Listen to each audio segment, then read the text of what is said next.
Skyway Classics. We're now going to take a drive in our 1967 Mustang GT 4-speed manual. Just screams with power.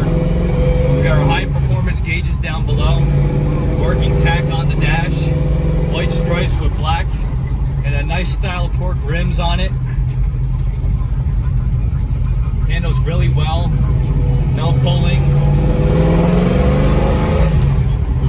Shifting, there's no knocking.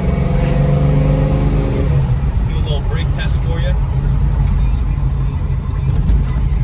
No pulling, no issues. Definitely a car that I could say has class. One that I'd love to take home myself. But anyway, we're gonna get her turned around and get her back on the lift. See you guys there.